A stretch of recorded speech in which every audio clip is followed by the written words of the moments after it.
TVC, a TV do Correio da Manhã.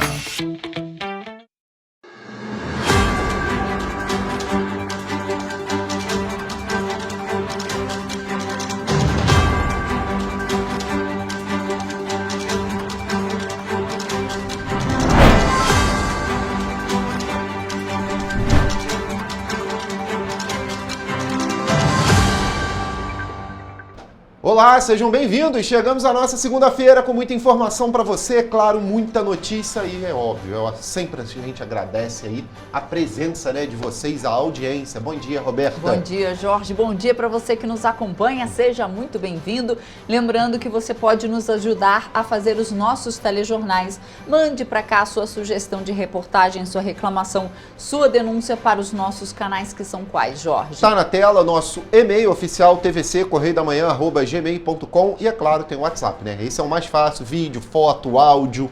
Você pode mandar ali seu vídeo selfie também, se você quiser aparecer. O DDD 24, o telefone é o 99323-1675. Só manda ali na mensagem ali, olha só, autorizo a usar o meu vídeo, que aí tá tudo certo pra gente, viu? Pois é, e hoje em Petrópolis o dia amanheceu sem graça. Xoxo.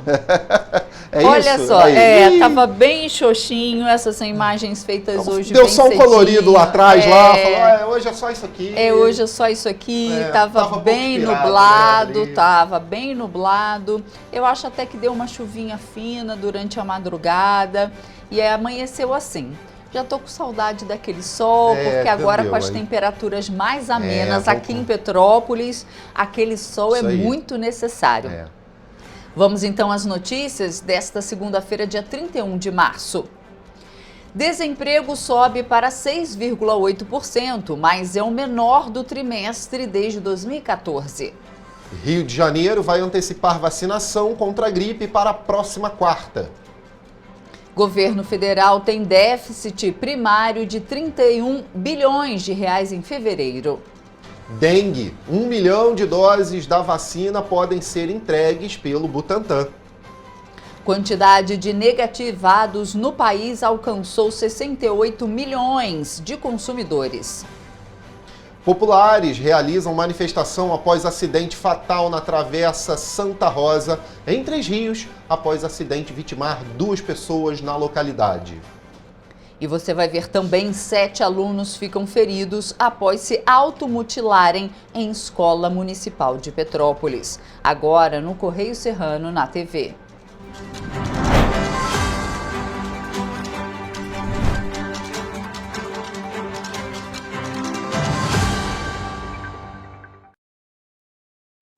Olha, começamos a nossa edição, claro, sempre olhando que a notícia lá no nosso Correio da Manhã, edição do Rio de Janeiro.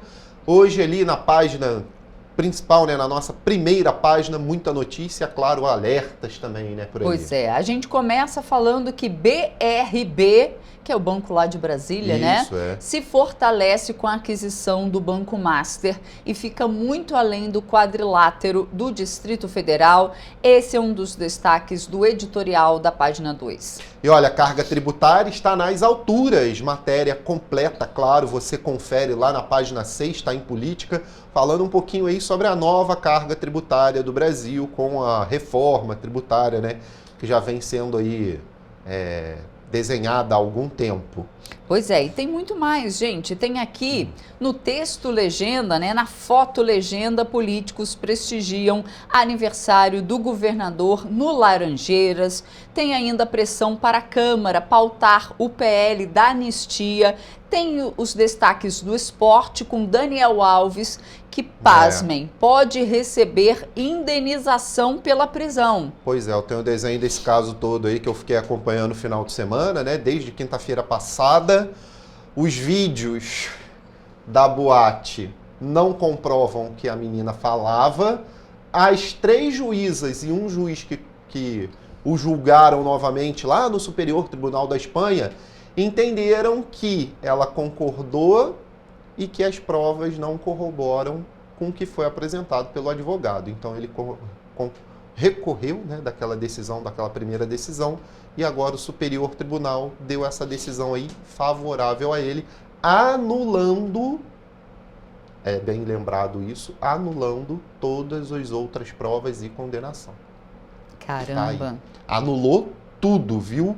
Ou seja, agora ele ainda pode receber indenização. É lei, gente, justiça. E aí a gente não pode aqui ficar vendo que se eles entenderam assim, não sou eu que vou ficar lá olhando os vídeos agora e tentando entender, né? Mas foi bem por aí. E agora o Poder Judiciário lá deu aí o aval para que soltasse ele e a inocência dele, né? Agora como é que vai ficar, né? Porque a carreira do cara já foi destruída. Foi. Né? Aí eu não sei o pra frente, né? Não estou aqui entrando nos méritos eu do também Poder Judiciário, eu também não tá? posso opinar porque eu tô por fora, né? Mas quem a tá carreira mentindo, quem tá mentindo aí, mas fato é que a carreira dele acabou. Tem ainda os destaques do segundo caderno, mas vamos para o Correio Petropolitano, lá na página 12. Lá fala que o TCE determina nova licitação para o transporte público. Recentes problemas evidenciam necessidade de renovação. O Tribunal de Contas do Estado determinou que a Prefeitura de Petrópolis realize mais uma licitação para o transporte público da cidade. O serviço hoje é operado de forma emergencial pelas empresas Turpe, Cidade Real e Cidade das Hortênsias. É verdade, a gente acaba esquecendo, né? Tá de forma emergencial esse serviço. De forma emergencial, porque precisa saiu a Cascatinha, empresa, né? saiu a Petroita. Isso. Né? E realmente elas ficaram operando de forma emergencial e a gente até esquece disso.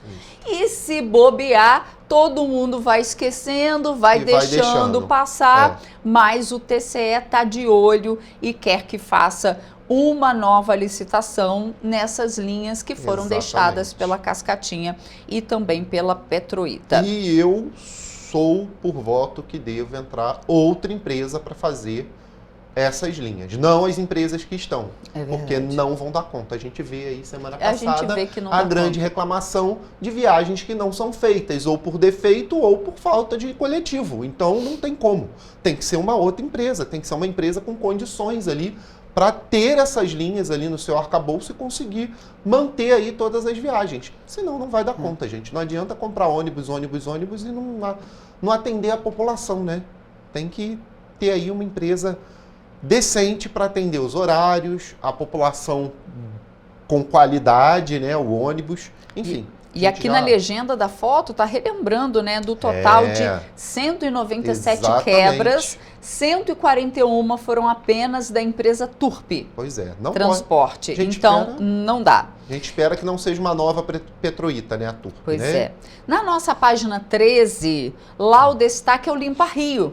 Secretário realiza vistoria em Vargem Grande. Os trabalhos estão sendo realizados em 6 frentes lá em Teresópolis. O programa é coordenado pela Secretaria de Estado do Ambiente e Sustentabilidade. Quem está à frente a gente sabe que é o secretário Bernardo Rossi.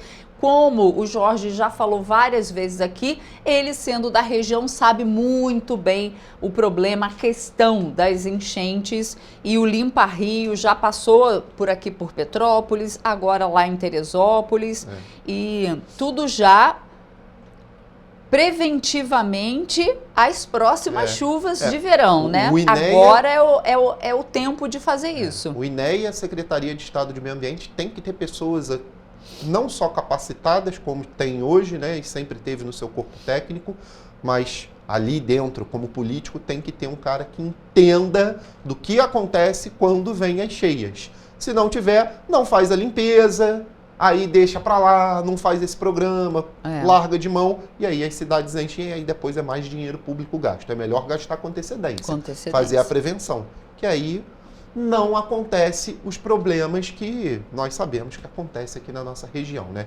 Mas ali do lado tem ali, olha, Fonte Santa é o próximo bairro a receber o Castramóvel, ele que está rodando aí diversas cidades e o estado, né? Logo abaixo ali fala de Nova Friburgo, zero fila de espera na educação.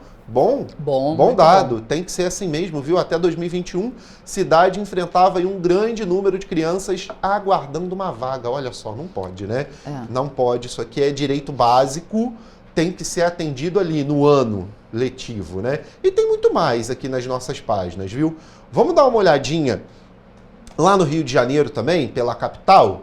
Na capital fala um pouquinho ali, olha, lá na página da capital ali, fala um pouquinho ali de volume de construção no Rio, supera o avanço ali demográfico, capital acompanha a tendência nacional de concentração imobiliária, e realmente esse final de semana estava por lá, olha, aquela região central ali, próximo ali à área portuária, um monte de construções novas saindo, o mercado imobiliário se reaquecendo naquela região, né? E Rua da Cerveja é pedida por lá, viu?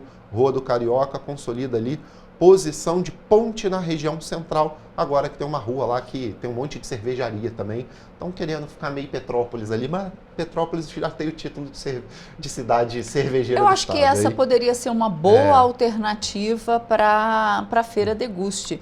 Pois é. Fazer uma rua, porque infelizmente a Feira Deguste ao longo dos anos, ela ficou muito sucateada, a gente passa por lá. Isso é opinião minha, pessoal. A gente passa por lá, são aquelas... Como é que chama? Aquelas lonas pretas. Eu não sei como é que o IPHAN deixa. O IPHAN embarga tanta coisa, implica com tanta coisa necessária, como tirar erva, passarinho de árvore, que está prejudicando a árvore, e deixa a Deguste, nada contra o evento em si. Mas o evento, gente, está muito feia. Muito feio, eu não sei como é que o IPHAN permite, primeiro por conta da praça dali, que está completamente destruída. Deveria ser revisto porque a praça não está tendo a revitalização necessária, a qual foi abraçada naquele programa. No início, eram poucas edições da Deguste, então dava tempo da praça se recuperar. Mas agora é uma edição, quase todo fim de semana tem Deguste, e aí não dá tempo ali daquela praça se recuperar, porque todo mundo pisa, fica tudo ali. Fora essa, gente, é muito feio. Muito feio, aquelas lonas pretas lá enfeiando, nossa, é uma coisa assim horrorosa, de péssimo gosto, nada contra o evento, mas tem que ser feito um negócio bonito, condigente até com o Museu Imperial que está ali, o Palácio Amarelo, que é a sede da Câmara Municipal, né? Ali tem todo o entorno que é tombado pelo patrimônio histórico, bonito. Não faz o mínimo sentido ter uma Deguste caindo aos pedaços, cheio de lona preta, enfeiando o espaço. Não tá legal não, né? Vamos agora sair da parte regional, vamos para o nacional, porque o aumento das receitas e queda das despesas com adiamento do pagamento de precatórios fez o déficit primário cair em fevereiro de 2025. A informação foi divulgada pelo Tesouro Nacional.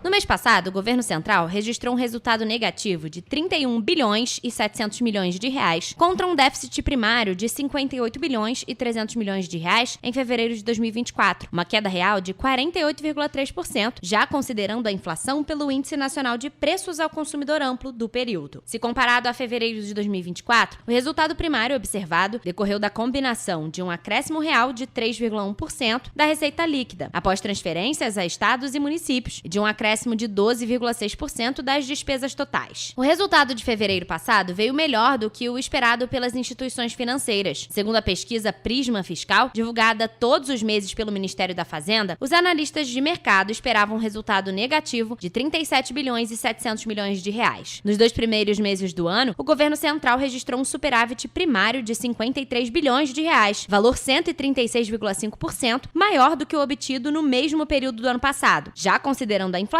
com registro de 21 bilhões e 200 milhões de reais. Além da queda do déficit em fevereiro, as contas do governo registraram superávit em 2025, por causa do resultado positivo de 84 bilhões e 900 milhões de reais em janeiro, um recorde para o mês. O resultado primário representa a diferença entre as receitas e os gastos, desconsiderando o pagamento dos juros da dívida pública. A projeção do orçamento de 2025, aprovado pelo Congresso Nacional, é de superávit primário de 15 bilhões de reais nas contas públicas, excluídos dos cálculos os gastos com precatórios. O resultado cumpre o arcabouço fiscal, que estabelece meta fiscal primária 0. Pois é, a gente continua falando de economia, porque olha só, a taxa de desocupação no trimestre encerrado em fevereiro é de 6,8%.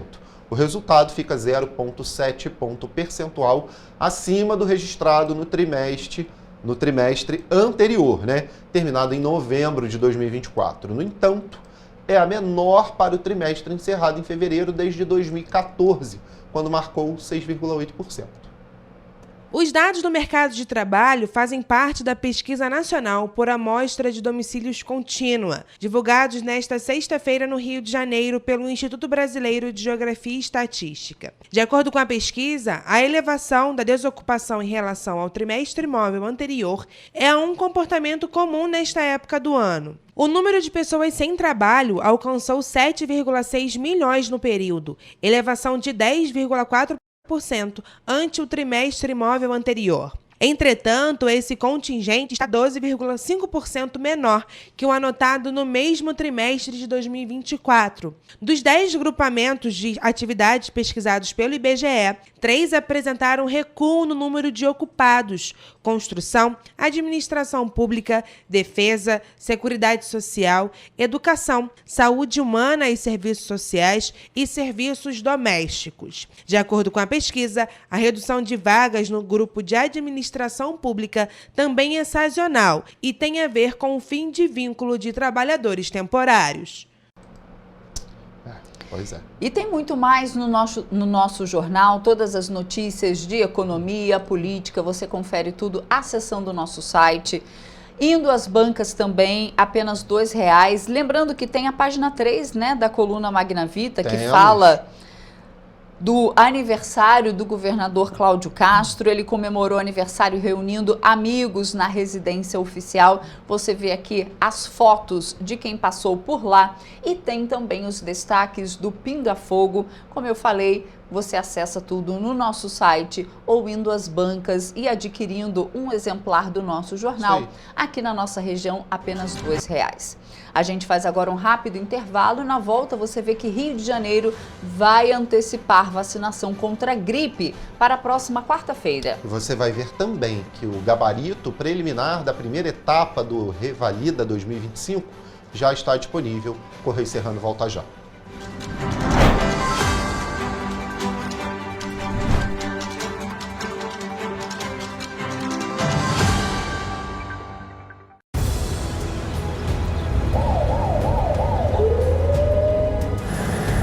O governo do estado do Rio já investiu mais de 8 bilhões na saúde. E se eu dissesse que esse é o maior investimento na saúde já feito em toda a história do Rio? Eu diria que melhorou, mas eu quero mais. Depois de 3 anos parados, os mamógrafos móveis estão de volta. Pra gente cuidar melhor das mães e dos bebês. O governo do estado também está investindo na saúde especializada. Porque se o problema é complicado, mais atenção ele precisa. Melhorou. Mas para a saúde a gente sempre quer mais. O importante é que a saúde esteja mais perto das pessoas. Por isso, todas as regiões do Rio recebem a mesma atenção. Melhorou, mas eu ainda quero mais. O governo do Rio de Janeiro também quer. Então pode ter certeza, o trabalho e os investimentos vão continuar. Governo do Estado do Rio de Janeiro.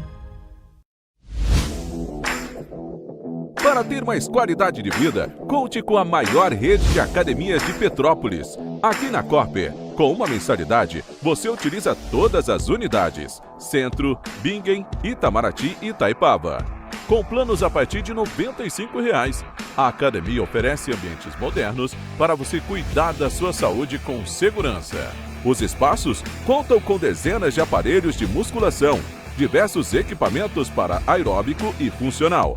Além, é claro, de profissionais qualificados e uma extensa grade de aulas coletivas, que inclui dança, bike, jump, wolf fit, step fit, entre outras.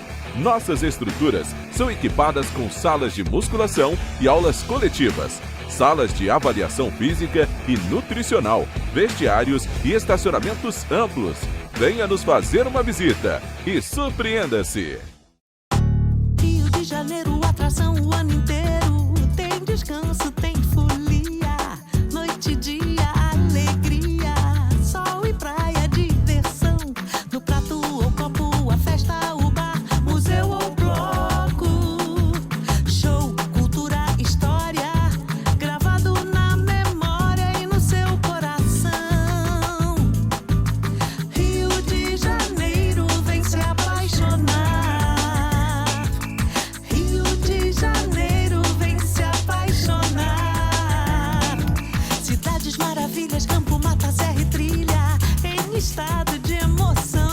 Rio de Janeiro que você já ama e o Rio que ainda vai conquistar você. Apaixone-se pelo Rio. Rio de Janeiro, vem se apaixonar. Rio de Janeiro, vem se apaixonar. Governo do Estado do Rio de Janeiro. Um bom jornal tem que ser direto, tem que ser direito. Não ser de esquerda ou de direita, mas direito. É ter coragem de informar a verdade e não impor a sua verdade. É respeitar a inteligência do leitor e vontade do eleitor. Correio da Manhã, um jornal que há 123 anos tem a coragem de ser direto e direito. Em uma banca perto de você.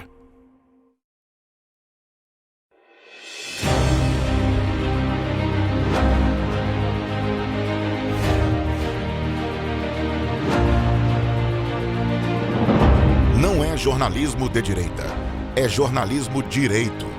Correio Petropolitano. Tudo que seu jornal não deveria ter deixado de ser. Todos os dias, em uma banca perto de você.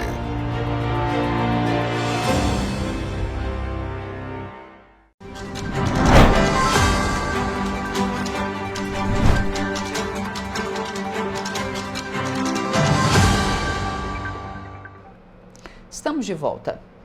E o início da vacinação contra a gripe foi antecipado para a próxima quarta-feira, dia 2, no estado do Rio de Janeiro. A primeira remessa de 492 mil doses recebidas pelo Ministério da Saúde já estão sendo distribuídas para os 92 municípios fluminenses.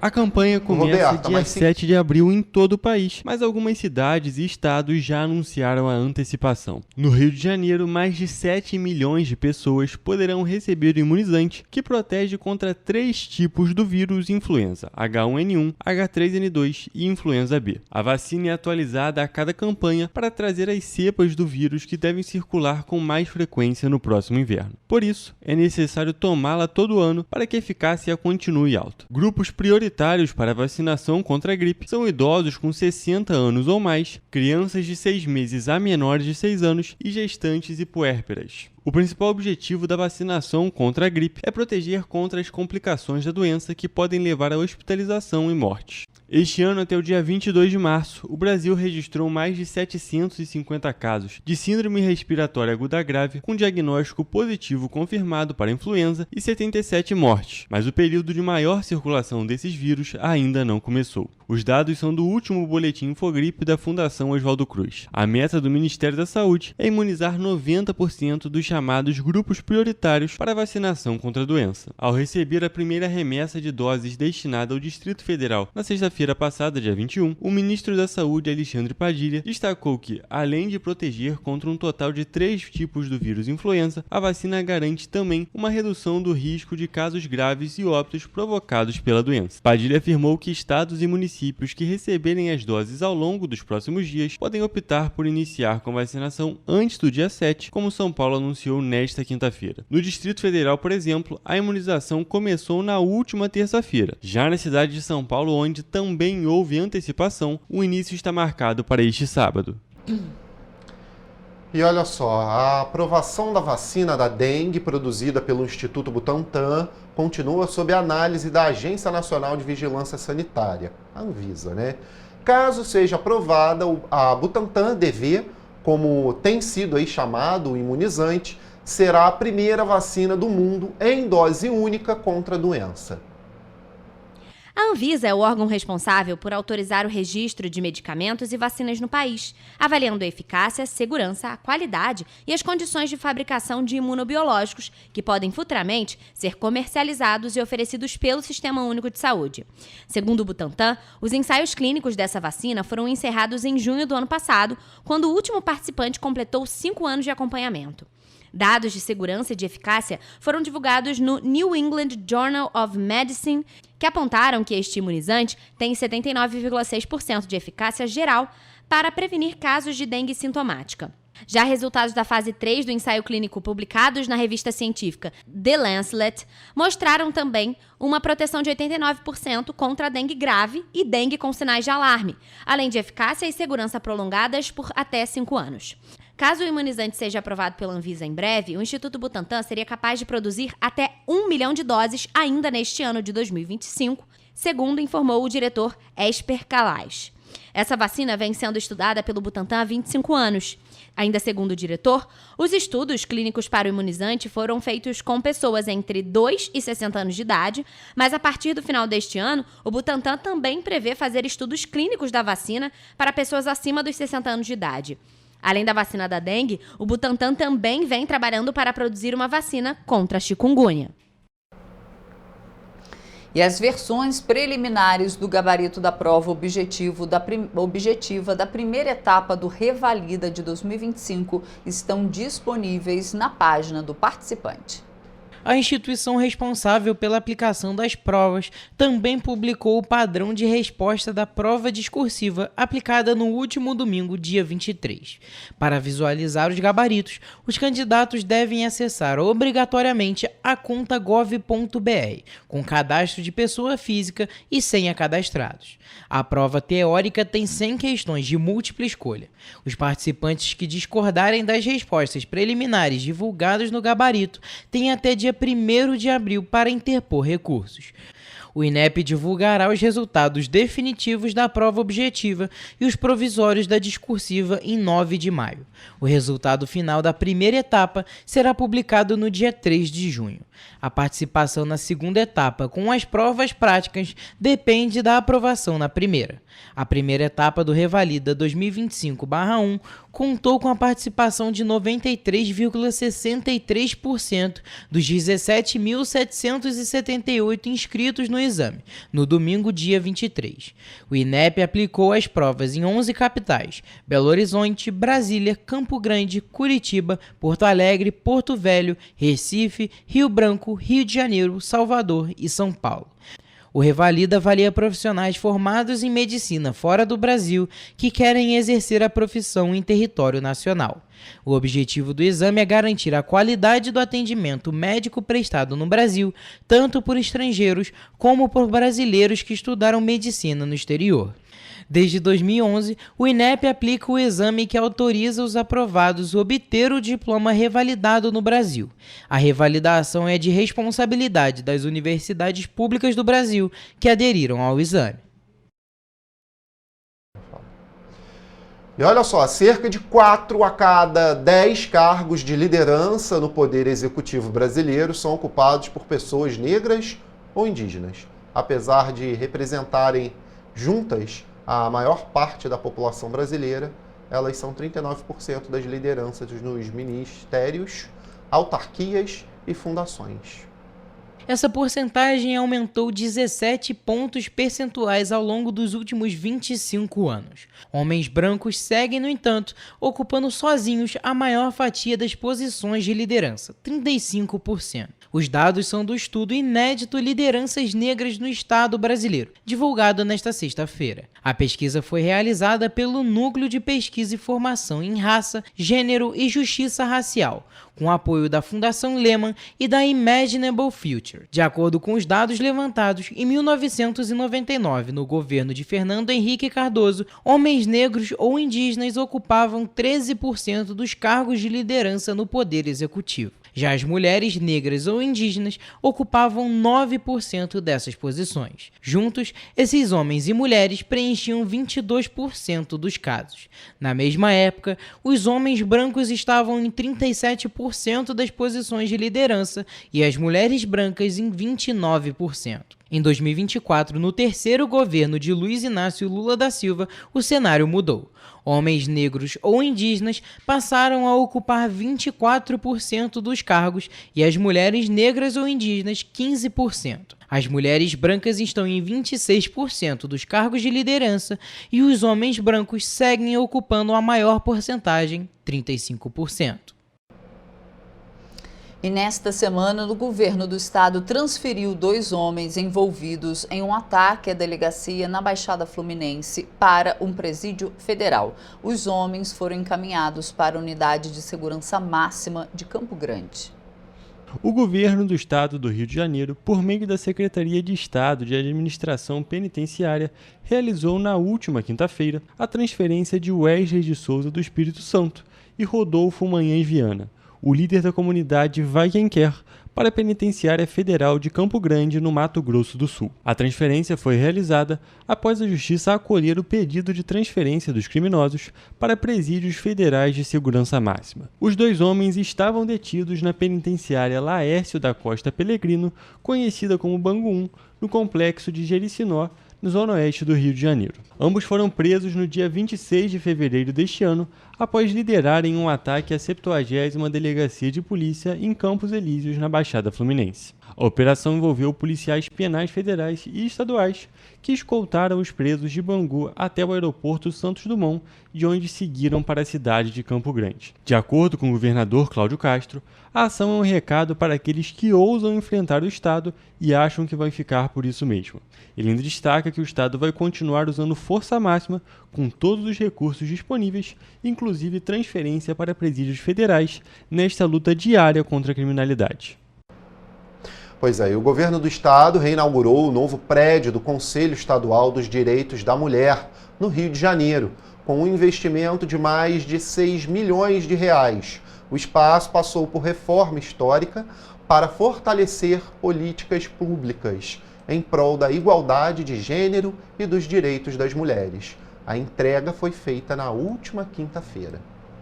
Para reforçar o compromisso com a preservação da memória histórica e a promoção de políticas públicas para as mulheres, o governador Cláudio Castro reinaugurou o novo prédio do Conselho Estadual dos Direitos da Mulher do Rio de Janeiro, o CEDIM, na última quinta-feira. A obra do prédio, que é tombado pelo Patrimônio Histórico, foi coordenada pela Secretaria de Estado da Mulher e executada pela Empresa Municipal de Obras Públicas e Serviços do Estado do Rio de Janeiro. O novo espaço foi planejado para promover a inclusão digital, com a retomada de eventos culturais e acadêmicos, além do incentivo ao empreendedorismo feminino. O local recebeu uma biblioteca com acervos históricos especializados sobre a luta das mulheres, um auditório para eventos, salas para reuniões e um salão para atividades diversas. As obras de restauração preservam todos os elementos históricos da construção, como cores e fachadas, e trouxe mais conforto e infraestrutura para abrigar o acervo cultural do CEDIM. Cláudio Castro afirmou que esse projeto foi feito para respeitar e incentivar as mulheres e disse que a reforma da casa é um legado que ele quer deixar. É um legado, temos outros legados que a gente está deixando. A mulher tem que ter tudo que é reservado para ela e tem que trabalhar onde ela quiser estar. Criado em 1987, o Conselho Estadual dos Direitos da Mulher tem como atribuição assessorar, formular, monitorar e implementar políticas de gênero voltadas para a valorização e a promoção da população feminina. O CEDIM do Rio de Janeiro foi o terceiro a ser fundado no Brasil e tem um papel fundamental na história das lutas femininas. Pois é, e aí a gente faz agora um rápido intervalo. Na volta você vê que mulher é presa por racismo em Petrópolis. E você vai ver também que Chocolate com História vai ter aí um novo encontro no dia 26 de abril, viu? Voltamos já.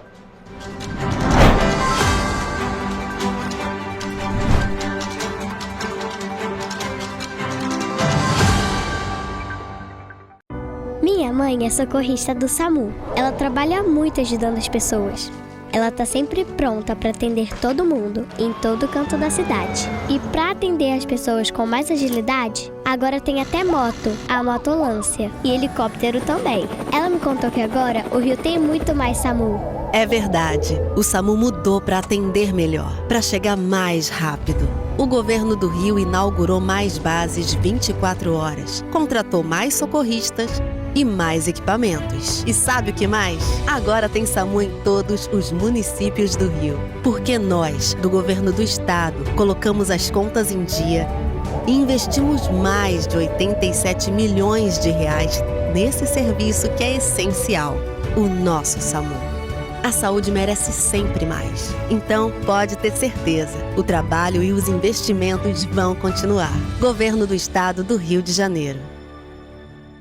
Um bom jornal tem que ser direto, tem que ser direito. Não ser de esquerda ou de direita, mas direito. É ter coragem de informar a verdade e não impor a sua verdade. É respeitar a inteligência do leitor e vontade do eleitor. Correio da Manhã. Um jornal que há 123 anos tem a coragem de ser direto e direito. Em uma banca perto de você.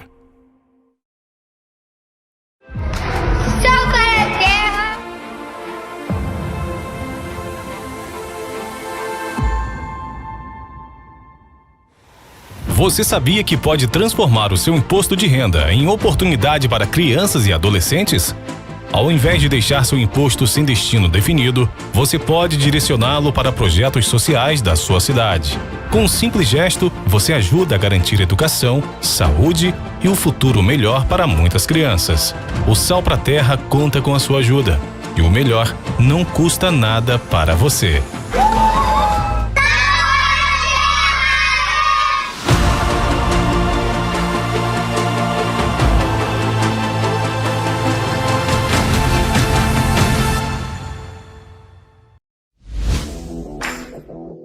Para ter mais qualidade de vida, conte com a maior rede de academias de Petrópolis. Aqui na Corper, com uma mensalidade, você utiliza todas as unidades: Centro, Bingen, Itamaraty e Itaipava.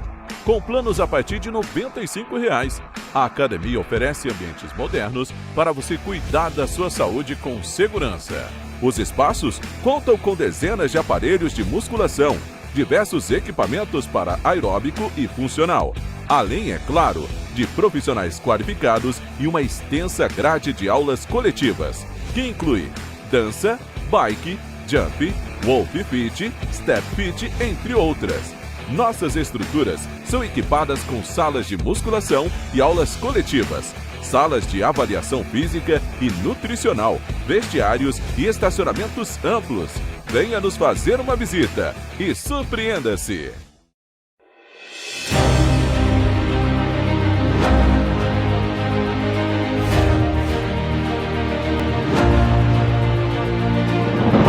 Não é jornalismo de direita, é jornalismo direito.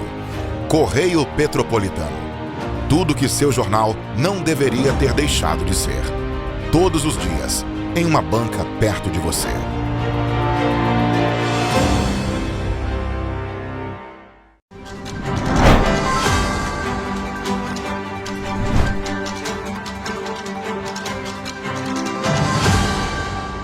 Estamos de volta.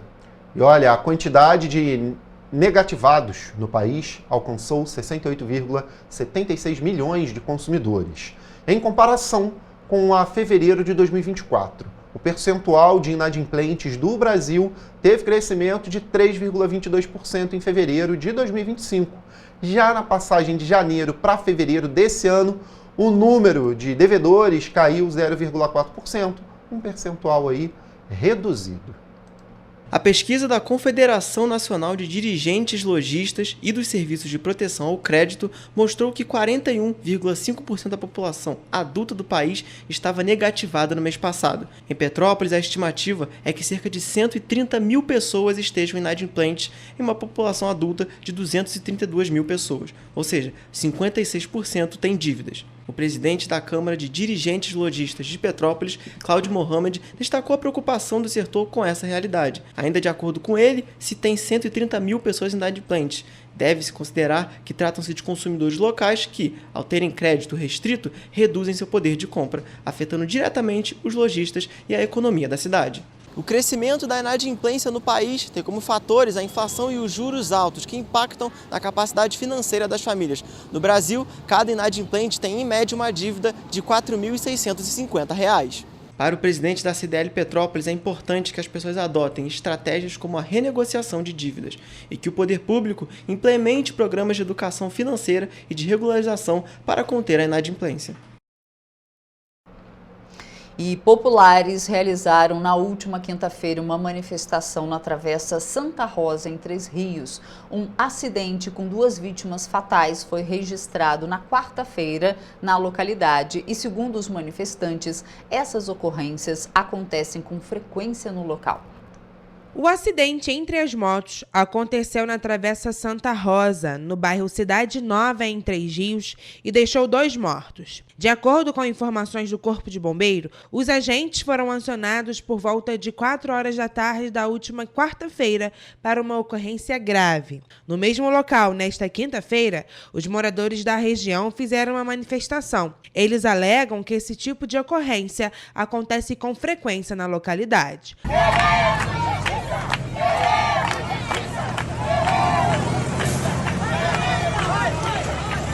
O óbito de um dos motociclistas foi confirmado ainda no local do acidente. A outra vítima foi encaminhada em estado grave para o Hospital das Clínicas Nossa Senhora da Conceição, em Três Rios. O hospital informou que a vítima chegou na unidade com vida, mas não resistiu aos ferimentos. Em um outro acidente registrado na última segunda-feira, dia 24 de março, o motociclista morreu num acidente que envolveu uma caminhonete.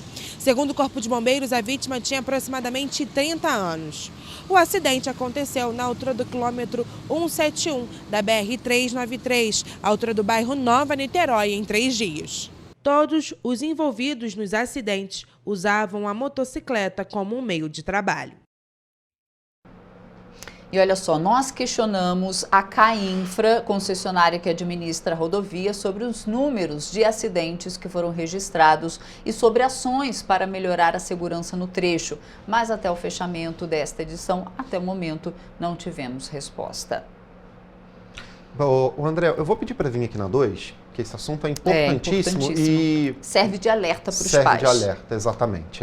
Olha só, 7 alunos da escola municipal Johann Noel, né?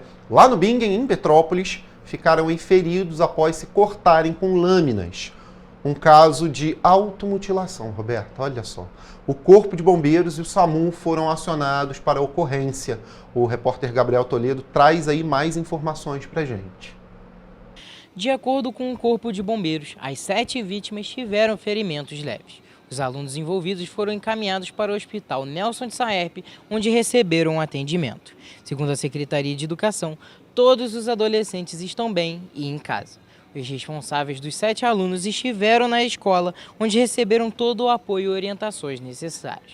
A Secretaria reforçou que possui um núcleo de psicologia que mantém permanentemente programas de apoio às questões socioemocionais. Além disso, todas as escolas da rede municipal possuem câmeras de monitoramento e botão de pânico para resolução rápida de ocorrências. Gabriel Toledo, de volta ao estúdio. Pois é, aqui, olha só, a gente procurou a Polícia Civil em busca de informações sobre a apuração do caso, mas até o momento a gente não teve retorno. Claro que a gente vai ficar em cima disso para saber o que está acontecendo, pessoal.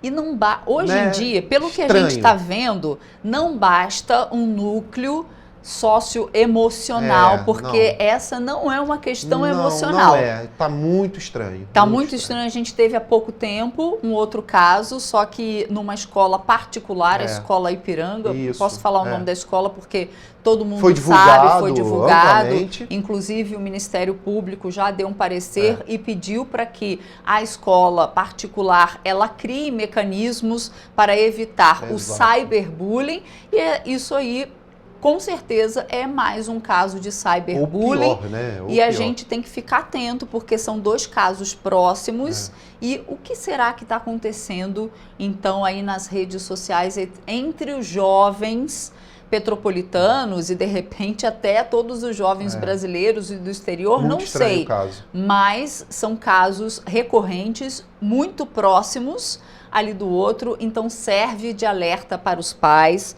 papai, mamãe, às vezes avó, né? Porque a criança fica mais com os avós. Prestem atenção, vejam o seu adolescente, se está ficando muito trancado dentro do quarto, tem que prestar atenção, porque isso é um caso muito sério, gente. E se acontece alguma coisa com esses adolescentes, quem vai chorar a perda deles são os pais. Tem que ficar de olho na influência. Então os pais têm que ficar de olho na influência. Mais velhas, porque sim, são altamente influenciáveis, então tem que ficar de olho. Sim, viu? Essa idade, eles querem se reafirmar. E a gente estava conversando aqui no comercial, que no intervalo, que isso são tipo desafios, né? Existem, né? Infelizmente. Dentro de redes sociais existem coisas desse tipo, horrorosas, né? A gente tem que falar isso. Mas existem sim. Tipo, duvido, vai lá e dá um corte no seu braço. E aí o adolescente quer se afirmar e acaba fazendo isso e cometendo outras atrocidades. Então fica aí o alerta para as famílias petropolitanas. A gente não pode deixar isso aí crescer. E vamos dar prosseguimento aqui, porque uma mulher foi presa em flagrante na tarde da última quinta-feira pelo crime de racismo. A prisão foi realizada por agentes da Delegacia do Retiro, em Petrópolis. Segundo a Polícia Civil, os agentes foram acionados para a ocorrência por volta das 3 horas da tarde de quinta-feira. O fato ocorreu dentro de um dos ônibus da empresa Turp, que fazia a linha Terminal Itaipava Centro. Ela foi presa em flagrante pelo crime de racismo. Ela proferiu xingamentos racistas como macaco, filhote de urubu e tizil, uma ave normalmente de cor escura. Com depoimentos de testemunhas e da própria vítima, ela foi conduzida à 105ª Delegacia de Polícia no Retiro, onde permaneceu presa à disposição da Justiça. A pena para o crime de racismo é de 2 a 5 anos de reclusão, além de multa. Gabriel Toledo, para a TV Correio da Manhã. Gente, a gente ainda tem que ficar falando sobre esse tipo de caso, né? Infelizmente. O povo realmente ainda não entendeu, né? Enfim. E olha só, atenção, você motorista que passa ali pelo Quitandinha, a prefeitura vai estender ao longo desta semana os testes do binário na rua General Rondon, lá no bairro Quitandinha. A mudança foi testada na última semana, quando equipes da CPTrans desviaram o trânsito para a rua Pedro Américo, para os veículos que seguem sentido centro no horário de pico, ou seja, entre 5 da tarde e 7 da noite. Pois é, os dados aí da primeira avaliação foram positivos. Os motoristas que seguem sentido centro vão ter que acessar a rua Pedro Américo, ao lado do supermercado Extra, e nela seguir até a entrada do Independência, de onde seguem novamente em direção à rua General Rondon. O fluxo de quem segue em direção ao Quitandinha permanece o mesmo, viu? Pois é, lembrando que ao longo dessa semana essa alteração também vai ser feita, vão continuar os testes e passando esse período de testes e sendo aprovada a medida, ela passa a ser uma realidade nos dias de maior fluxo, sempre entre segunda e sexta-feira, das 5 da tarde às 7 da noite. Sempre também com a presença de agentes da CPTrans orientando os motoristas e colocando sinalização indicando o trecho a seguir, até o pessoal se acostumar, né? Na verdade, eu acho que deve ter ali um agente sempre, independente do costume ou não. Ali vai ter que ter, porque ali é complicado. Ali é justamente a saída ali de casa, ali do posto de gasolina, eu saio por ali, né? E agora também não pode se sair dali do posto, né? Aquela saída e dobrar à esquerda, como se faziam. Agora você tem que pegar a direita, passar por trás do Quitandinha. Não. A rua do posto, para quem vai para o batalhão da PM, né? Aquela rua ali agora, o trânsito para a esquerda, porque você sairia direto para vir para o centro, não pode mais. Então, aí tem que seguir pela direita. Aí é onde que faz a volta? A rua do Extra, ali atrás do Extra, sair pelo Independência. Você tem que fazer esse caminho agora, não pode mais seguir direto, viu, gente? Porque senão você vai levar uma pancada do carro que vem lá da outra direção, é para a direita, viu? Olha só, em casos aí de veículos de grande porte, com a coordenação dos agentes, eles vão poder ser liberados aí para seguirem pela rua General Rondon, porque aí também não tem condições de passar por trás, viu? Não dá para fazer a volta se o veículo for muito grande. Com as mudanças, os motoristas que seguem em direção ao centro não tiveram interrupções no fluxo, no acesso aí ao Independência ou ao Cremeri, tá? Pois é. E ao passar pela rua Pedro Américo e também Estrada do Independência, o fluxo seguiu contínuo. A mudança impactou positivamente, de acordo com esses testes, também a pista sentido Quitandinha, porque o trecho da rua General Rondon passou a funcionar em sentido único nas duas pistas, permitindo acessar diretamente a rua Pedro Américo sem interrupções no fluxo. Exatamente o que eu falei, né? Exatamente. Eu, como não sou na área, só indo lá, mas o Jorge, que é da área, realmente melhorou. Melhorou, sim, o fluxo. Já fizeram essa experiência uma vez, né? E agora voltaram ali, mas é o melhor. Nesse horário de pico, não tem jeito. É o melhor a se fazer, porque realmente ali entope. Fica uma confusão, parece literalmente que não tem ninguém para controlar o trânsito e alguns acidentes ocorreram na área ali mais de uma vez. Vamos dar prosseguimento aqui porque o governo do estado, através da Secretaria de Saúde, publicou oficialmente o cofinanciamento de leitos do Hospital Santa Teresa em Petrópolis. A gente já falou sobre isso e hoje a gente traz a reportagem completa, porque a deliberação foi publicada no Diário Oficial. O estado irá cofinanciar 10 leitos de UTI com valor de R$ 400 por diária. O cofinanciamento será destinado exclusivamente àqueles regulados pelo Sistema Estadual de Regulação SUS, podendo chegar a um valor anual de até R$ 1.440.000. Essa medida foi proposta durante uma audiência realizada no dia 26 de fevereiro, na sede da Secretaria Estadual de Saúde, que discutiu a continuidade dos serviços prestados pelo hospital na região serrana. A produção dos leitos será monitorada através de relatórios extraídos dos sistemas de informações ambulatoriais e hospitalares do SUS e do Sistema de Regulação. A deliberação já está em vigor e os efeitos começam a contar a partir do acordo judicial firmado no dia 24 de fevereiro de 2025. Em nota, o Hospital Santa Teresa celebrou a publicação da deliberação, considerando uma conquista importante. Porém, a unidade ainda busca por uma regularização de dívidas com a Prefeitura deixadas desde a gestão de Rubens Bom Tempo. O hospital reafirmou o compromisso de seguir prestando serviços à comunidade petropolitana, desde que haja equilíbrio econômico-financeiro no convênio e o pagamento dos valores acordados.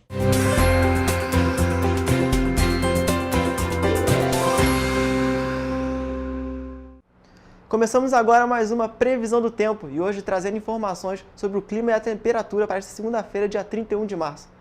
A segunda-feira em Nova Friburgo será de sol entre nuvens pela tarde e tempo nublado entre manhã e noite. As temperaturas podem variar entre a mínima de 15 e a máxima de 28 graus. Em Teresópolis não há possibilidade de chuva para esta segunda-feira. O dia será com tempo nublado e aberturas de sol pela manhã e durante a tarde. A temperatura se mantém estável, variando entre mínima de 18 e máxima de 26 graus. Os petropolitanos também vão poder aproveitar a segunda-feira sem chuva. O dia será de clima fresco e muitas nuvens no céu, com algumas aberturas de sol durante o período da manhã e tarde. Os termômetros vão marcar mínima de 19 e máxima de 27 graus. Já em Paraíba do Sul, os termômetros vão se manter estáveis, marcando mínima de 20 e máxima de 29 graus. O dia será de grande acúmulo de nuvens e períodos de sol, sem possibilidade de chuva. E para finalizar, a segunda-feira em Três Rios também será de sol, entre nuvens e sem possibilidade de chuva. A temperatura vai marcar mínima de 20 e máxima de 30 graus Celsius. Essa foi mais uma previsão do tempo. Aproveite a segunda-feira e mantenha-se informado sobre as condições climáticas locais. Até a próxima!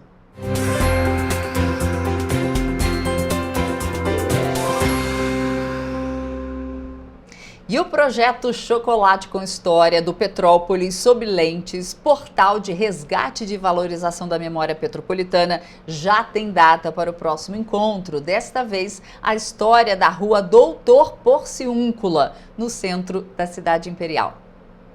O projeto Chocolate com História do Petrópolis sob lentes vai ter novo encontro no dia 26 de abril. Desta vez, o tema do encontro cultural vai ser a história da rua Doutor Porciúncula, no centro de Petrópolis. Seja a partir do comércio, da estação ferroviária, eu vou buscar analisar a rua a partir de diferentes lentes, trazendo um pouco desse panorama do que ela foi e do que ela é hoje. E o convidado vai ser o seu Lino Ângelo, relojoeiro da Relojoaria Ângelo, e que é testemunha de grande parte desses episódios e momentos vividos pela rua. O Chocolate com História tem o objetivo de aprofundar o conhecimento em temáticas da cidade. Este projeto é um desdobramento do Petrópolis sob lentes, com o objetivo de aproximar fisicamente o público com a história local. E o Chocolate com História ele acontece uma vez ao mês, para que as pessoas possam se aprofundar em determinadas temáticas ou até conhecer Petrópolis a partir de abordagens que até então elas desconheciam. A cada encontro eu abordo Petrópolis sob uma lente diferente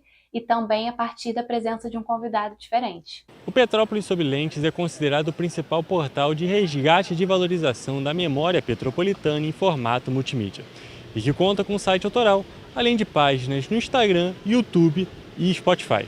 Petrópolis sob lentes, ele nasce da minha vontade de fazer com que os petropolitanos tenham o seu interesse despertado para conhecer mais sobre a cidade e o seu passado. E sempre que possível eu busco entrelaçar o passado e o presente da cidade para que as pessoas vejam que esses dois tempos estão mais próximos do que a gente imagina. Muito bacana, vale a pena conferir. E olha só, um artista petropolitano tem ganhado destaque pelo trabalho de autenticidade e sustentabilidade que promove. Pois é, isso porque Sebastião Baltar, né, transforma peças anatômicas em ferramentas didáticas aprimoradas, criando aí um impacto que vai além da sala de aula e oferece aos alunos uma formação mais completa e interativa. Sebastião é fisioterapeuta e auxiliar técnico do Laboratório de Anatomia Humana da Estácio Petrópolis e desenvolveu um método único de restauração e aprimoramento de peças anatômicas, sintéticas e cadavéricas, tornando elas mais detalhadas e didáticas para o ensino. Ele deu início ao projeto ainda como estudante e monitor, quando percebeu as dificuldades que os alunos enfrentam para compreender a anatomia com peças disponíveis. Essas peças tiveram início quando eu era ainda acadêmico, na parte de monitoria, né, onde eu fiz o meu primeiro crânio didático, visando o conhecimento do aluno, a dificuldade que ele tinha em pegar os ossos do crânio, que não tinha cor na época, né?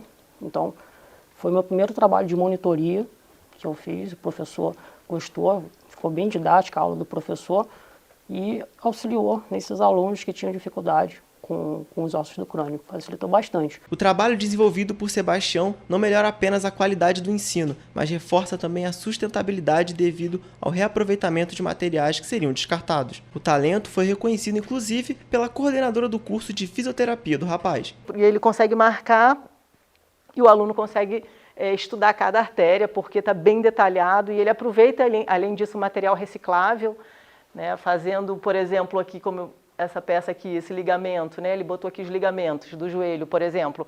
Ele utilizou fios de pano de chão. A inovação também se estende à restauração de peças cadavéricas, permitindo o melhor aproveitamento dos materiais. Além disso, Sebastião criou um manual explicativo das peças, auxiliando cada vez mais na assimilação do conteúdo. Costuma fazer um manual com o nome de todas as artérias, né? Então, maravilhoso. Tanto para o professor quanto para o aluno. Interessante, viu, o projeto? Bacana. Pessoal, a gente vai terminando a nossa edição, mas amanhã, 7h30 da manhã, a gente está de volta com muita informação, viu? Tchau, até amanhã. Tchau, tchau.